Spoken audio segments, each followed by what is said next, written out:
สาธุชาวัดอารามประเทศทางเหลืองงามยามมองใกล้ไกลที่นอนตรงอันสดใส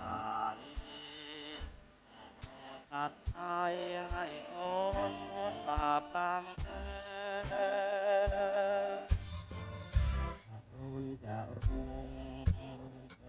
แล้วลูกแม่เลิศแล้ววันไม่แล้วเพื่อนเอ๋ยตื่นมาเสียจากเลดเอ๋ยมืดมิดเอ๋ยออกมาชมเชยแสงแห่งวัดอาราม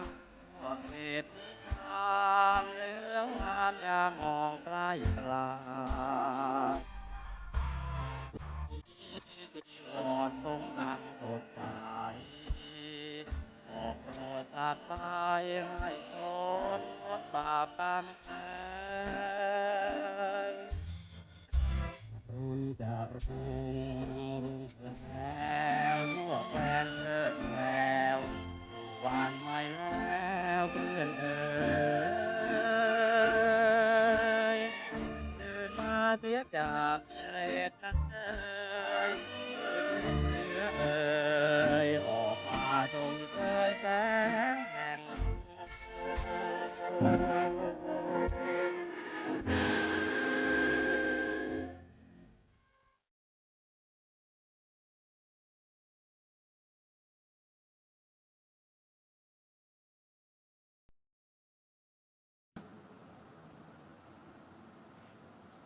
เจริญพร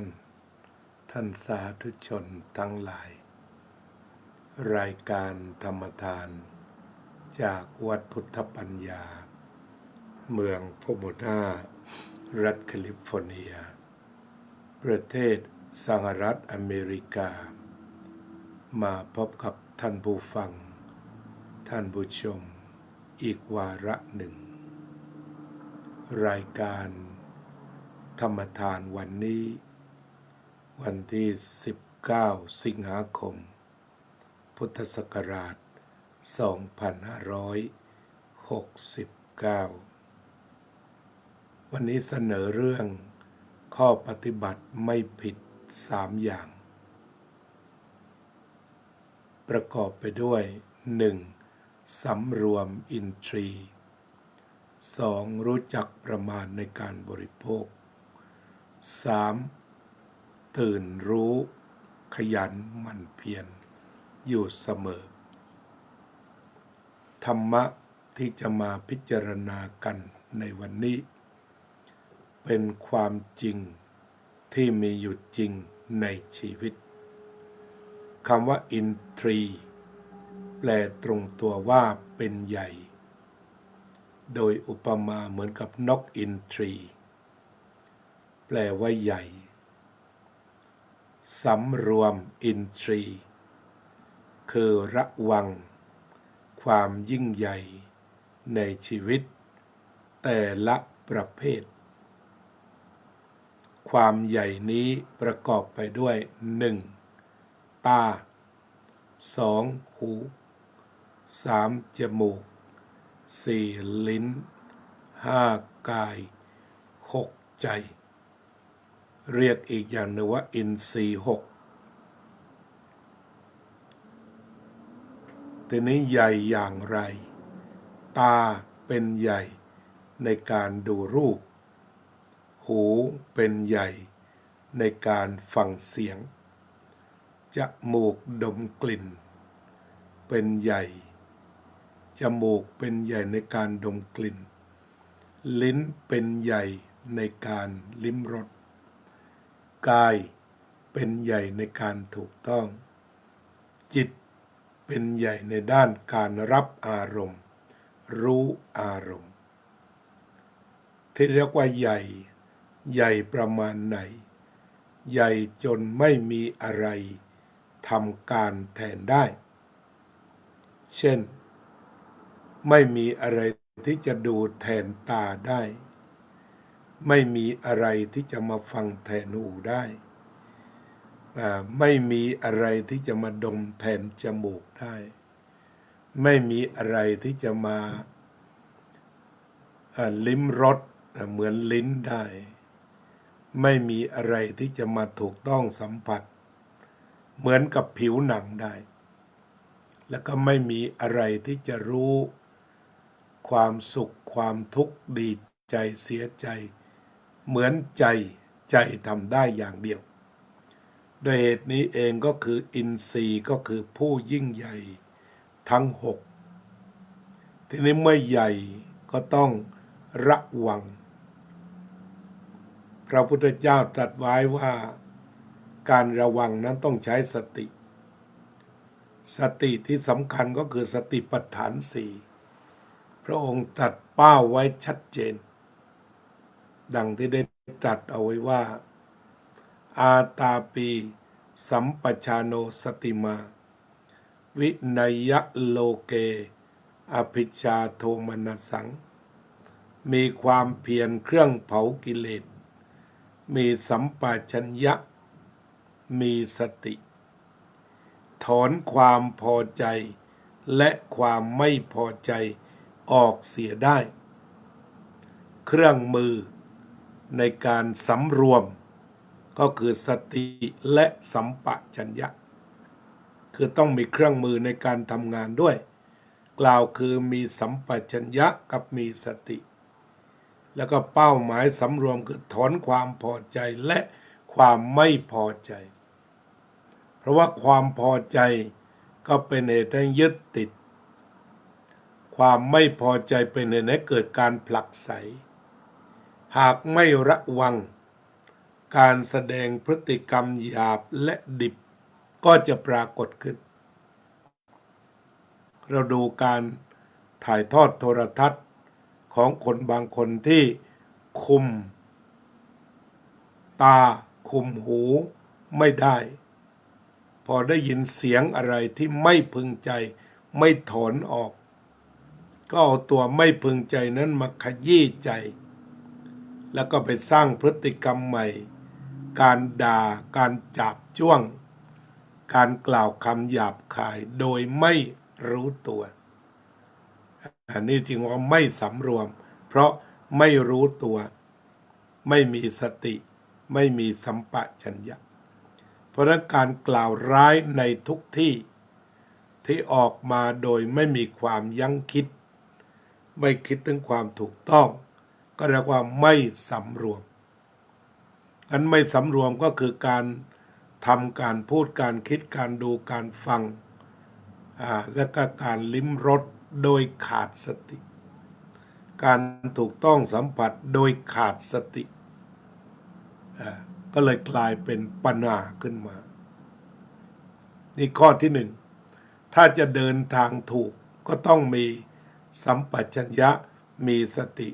ถอนความพอใจและความไม่พอใจในการเห็นในการได้ยินได้กลิ่นได้รสได้โผฏฐัพพะและความคิดต่างๆต่อไป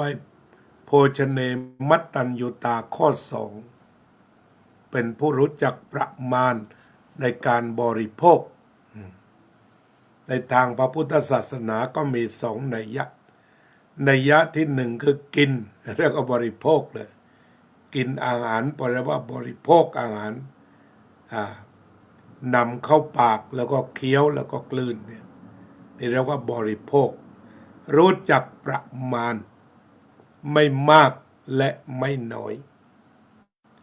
ถ้าท่านไปวัดชินพระท่านจะว่าปฏิสังโดยสรุปข้อสุดท้ายก็คือยาตราจะเมภวิสติอนวัชตาจะภาสวิหารโรจาติจุดประสงค์ของการรับประทานเพื่อให้อัตภาพเป็นไปได้เพื่อความเป็นไปได้ของอัตภาพคือไม่ตายยาตราจะเมภวิสติอนวัชตาและ จะต้องไม่นำสิ่งเป็นโทษเข้าสู่ร่างกายเมื่อเป็นเช่นนั้นสำรวมระวังไม่ดื่มเหล้าไม่ดื่มแอลกอฮอล์ไม่สูบบุหรี่เข้าสู่ร่างกายเพราะเป็นโทษไม่บริโภคบุหรี่ไม่บริโภคสุราไม่บริโภคแอลกอฮอล์ทุกชนิดเพราะเป็นโทษกับร่างกาย และข้อสุดท้ายก็คือรับประทานแล้วผาสุกนั่นคือไม่ให้น้อยจนโหยไม่ให้เยอะจนอึดอัดแต่เรียกว่าผาสุกทานอาหารเสร็จแล้วมีพลังทำงานได้ดีเดินได้ดีทำงานทุกชนิดได้ดีไม่ง่วงเหงาหาวนอนนี่เรียกว่าผาสุกแต่ถ้าทานเยอะเข้าไปฉันทานพวกแป้งเยอะก็จะทำให้มึนซึมง่วงเหงาหาวนอนนั่นเรียกว่าไม่ประมาณในการบริโภคก็มาข้อที่3เลยชาคริยานุโยคมันประกอบความเพียรไม่เห็นแก่นอนอันนี้สอนตรงมายังพระคือไม่ฉันแล้วนอนแต่ปรารภความเพียรมีเพียรทำอะไรบ้างทำกิจวัตรปัดกวาดเช็ดถูเสนาสนะถ้ายังไม่ได้ทำเมื่อทำเสร็จภารกิจทุกอย่างก็มาทำใจในอานาปานสติแล้วก็ในหลายสูตรก็บอกเมื่อพระฉันอาหารเสร็จแล้วนั่นเรือนว่างนั่นโคนไม้นั่งสมาธินั่งคุกเข่าเข้าหากันตั้งกายตรงดำรงสติมั่นวางสติไว้เฉพาะหน้านี่คือการทำงานที่ไม่เห็นแก่นอนฉะนั้นที่เขาแซวพระเช้าเอนเพนนอนเที่ยงพักผ่อนค่ำจำวัดก็คือสวนกับข้อนี้เรียกว่าถ้าทำอย่างนั้นปฏิบัติผิดแต่ถ้าฉันเสร็จแล้วมีกิจวัตรใดๆทำได้ทั้งหมดแล้วก็สุดท้ายคือมาทำจิตอันเป็นภารกิจหลักของการบวชทำจิตให้มั่นคงให้โล่งโปร่งเบาสะอาดสว่างสงบอันนี้ก็เรียกว่าการปฏิบัติไม่ผิดสำรวมอินทรีย์รู้จักประมาณในการบริโภคและมีสติสัมปชัญญะตื่นรู้อยู่กับปัจจุบันการตื่นรู้อยู่กับปัจจุบันคือการตื่นในทางธรรมสำหรับวันนี้ก็คงจะในภาคบรรยายไว้แค่นี้แล้วท่านก็ไปอภิปรายกันต่อไปก็จะได้ทักทายท่านผู้ใจดีอุบาสกอุบาสิกาที่เรียกว่าสาธุชนแปลว่าคนดีโยมบัวผันหอนโยมประพันธ์วงพาณิชย์นี่เรียกว่าผู้ใฝ่ธรรมทั้งหลายไม่เคยขาดเลยพระอาจารย์สาธิตธีรปัญโยพระขยันแห่งภาคเหนือจังหวัดลำปางโยมสุนิตวงสุเทพติดตามธรรมะอย่างเหนียวแน่นจริงๆโยมอุบลอินทวงศ์โยมโจ้ยินดีวันนี้โยมศิวิไลมาแรงดอกไม้เพียบ พอดีมีภารกิจภายนอกก็คงจะต้องอำลาเพียงแค่นี้วันนี้ถ้าดูตามข่าว Facebook เราก็สูญเสียพระมหาเถระทางภาคใต้ที่ทุกคนรู้จักกันดีหลวงพ่อจำเนียนแห่งวัดถ้ำเสือท่านก็ได้จากไปอย่างสงบก็ดังที่มีข่าวบรรดาศิษยานุศิษย์ทั้งหลายก็ถวายความอาลัย เราเรียกกันว่าถวายความอาลัยสั้นๆต่อพระผู้ที่จากไปขณะเดียวกันพระผู้ใหญ่ที่บวชมาตลอดชีวิตหากเราได้สักการะบูชาเป็นมงคลอีกส่วนหนึ่งนั่นก็คือบูชาบุคคลที่ควรบูชาใครเป็นลูกศิษย์อาจารย์จำเนียนเคยใกล้ชิดเคยฟังธรรมต่างๆก็น้อมนึกธรรมะของท่านที่เคยสอนอุทิศส่วนกุศลถวายถึงแม้ท่านจะมีกุศลมากแต่เราก็น้อมถวายอีกบุญนั้นหากท่านเหลือเฟือก็จะกลับมาหาเราเองต่อไปนี้ก็เช่นเคยกลับมาอยู่กันลมหายใจสักระยะหนึ่งก่อนจะแผ่เมตตาต่อสัตว์ทั้งหลายหายใจเข้าหายใจออกสติคอยบอกรู้ตื่นเบิกบานฝึกแล้วฝึกอีกฝึกจนชำนาญรู้ตื่นเบิกบานทุกลมหายใจ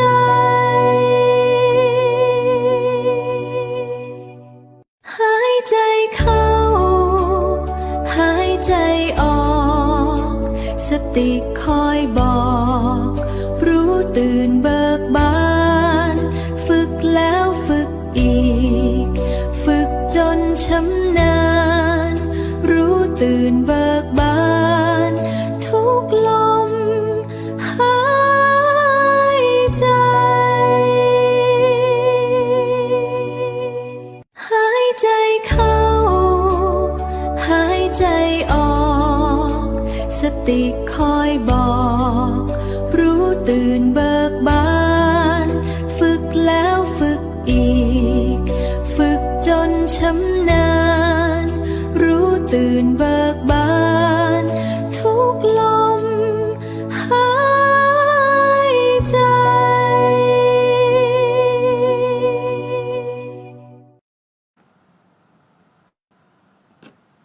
แผ่เมตตากันนะสัพเพสัตตาสัตว์ทั้งหลายที่เป็นเพื่อนทุกข์เกิดแก่เจ็บตายด้วยกันทั้งหมดทั้งสิ้นอเวราโหนตุจงเป็นสุขเถิดอย่าได้มีเวรแก่กันและกันเลยอัพพยาปัชชาโหนตุจงเป็นสุขเถิดอย่าได้พยาบาทเบียดเบียนซึ่งกันและกันเลยอนิฆาโหนตุจงเป็นสุขเถิดอย่าได้มีความทุกข์กายทุกข์ใจเลยสุขีอัตตานังปาริหะรันตุจงมีความสุขกายสุขใจรักษาตนให้พ้นจากทุกภัยทั้งสิ้นเถิดสัพพุทธานุภาเวนะโดยอานุภาพแห่งพระพุทธเจ้าทั้งปวงสัพพธรรมานุภาเวนะโดยอานุภาพแห่งพระธรรมทั้งปวงสัพพสังฆานุภาเวนะโดยอานุภาพแห่งพระสงฆ์ทั้งปวงสัทธาโสติภวันตุเตขอความสุขสงบเย็นสวัสดีจงมีแก่ท่านทุกเมื่อเทิน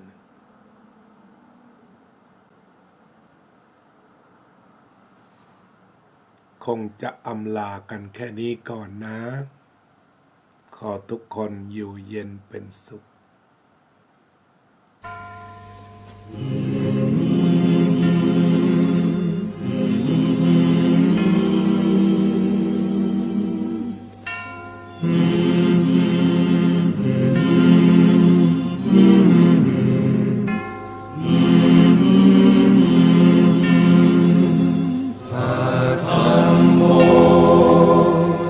Vinas